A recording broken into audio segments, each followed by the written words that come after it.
নমস্কাৰ বন্ধুসকল জ্ঞান বিকাশ ইউটিউব চেনেললৈ আপোনালোক সকলোকে স্বাগতম জনালো। আজিৰ ভিডিঅ'টি খুব গুৰুত্বপূৰ্ণ হ'ব, গতিকে শেষলৈ চাবলৈ নাপাহৰিব। আপোনালোক সকলোৱে ট্ৰাক বা ডাঙৰ ডাঙৰ ট্ৰেইলাৰ থকা গাড়ীবোৰৰ উঠি থকা চকা প্ৰায় দেখা পায়। আপোনালোকে জানেনে এই চকাকেইটা কেতিয়া ব্যৱহাৰ হয়? এই চকাকেইটা ট্ৰাক ড্ৰাইভাৰজনে প্ৰয়োজন সাপেক্ষে ব্যৱহাৰ কৰে। এই চকাকেইটা লিফ্ট এক্সেলৰ লগত সংযুক্ত হৈ থাকে। ট্ৰাকবোৰৰ প্ৰতিটো চকাৰ লোড কৰি হোৱা কেপাচিটি নিৰ্ধাৰণ থাকে। যদি ট্ৰাকবোৰ সম্পূৰ্ণ লোড হৈ থাকে তেতিয়া ভাৰসাম্য ৰক্ষা কৰিবৰ বাবে লিফ্ট এক্সেলৰ লগত সংযুক্ত চকাকেইটা ব্যৱহাৰ কৰা হয়।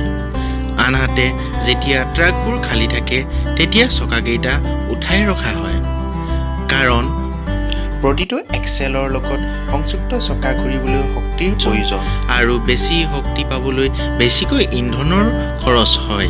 সেইবাবে খালী বা কম ওজন কঢ়িয়ালে ট্ৰাক ড্ৰাইভাৰে এই চকা ব্যৱহাৰ নকৰে। তাৰোপৰি প্ৰতিটো চকাৰ ৰলিং ৰেজিষ্টেন্স থাকে, যাৰ বাবে চকাকেইটা ঘৰ্ষণ হৈ বাধাৰ সৃষ্টি কৰে। গতিকে যিমান কম চকা ব্যৱহাৰ হয় সিমানেই গাড়ীখনে গতি লাভ কৰে। আশা কৰোঁ আপোনালোকে এতিয়া এই চকাকেইটা কিয় ব্যৱহাৰ হয় আৰু বা কিয় উঠাই ৰাখে তাৰ বিষয়ে সম্পূৰ্ণ জ্ঞান লাভ কৰিলে। আজিৰ ভিডিঅ'টিৰ দ্বিতীয়টি তথ্য হৈছে ভাৰতবৰ্ষত আটাইতকৈ বেছি যাতায়াতৰ বাবে ট্ৰেইন ব্যৱহাৰ হয়।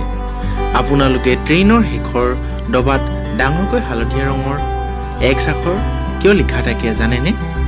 যিহেতু এখন ট্ৰেইনত বহুতো ডবা থাকে, সেইবাবে ট্ৰেইন ষ্টেচনসমূহত ট্ৰেইন নিৰীক্ষকে শেষৰ এক্স আখৰটো দেখাৰ লগে লগে গম পায় যে গোটেই ট্ৰেইনখন সুকলমে আহি ষ্টেচন পাইছেহি।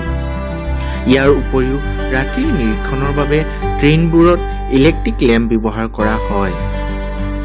যদিহে ছুপাৰভাইজাৰবোৰে এক্স আখৰটো কিবা কাৰণত দেখা নাপায় তেতিয়া আন ট্ৰেইনবোৰ চলাচল সম্পূৰ্ণৰূপে বন্ধ কৰি দিয়ে, কাৰণ ভাৰতৰ বেছিভাগ ঠাইত ছিংগুল ৰেল লাইন আছে আৰু এইদৰে ট্ৰেইন বিভাগে ভয়ংকৰ বিপদৰ পৰা নিজক আৰু লগতে যাত্ৰীসমূহক সুৰক্ষা প্ৰদান কৰে। আপোনালোকে যদি এই তথ্যসমূহ ভাল পাইছে চেনেলটি ছাবস্ক্ৰাইব কৰিব নাপাহৰিব। আজিৰ ভিডিঅ'ৰ শেষৰটি তথ্য হৈছে এখন এম্বুলেন্সৰ আগফালে এম্বুলেন্সৰ শব্দটি উল্টাকৈ লিখা থাকে কিয়? ইয়াৰ কাৰণ হৈছে এখন এম্বুলেন্স সদায় জৰুৰী অৱস্থাত চলোৱা হয়।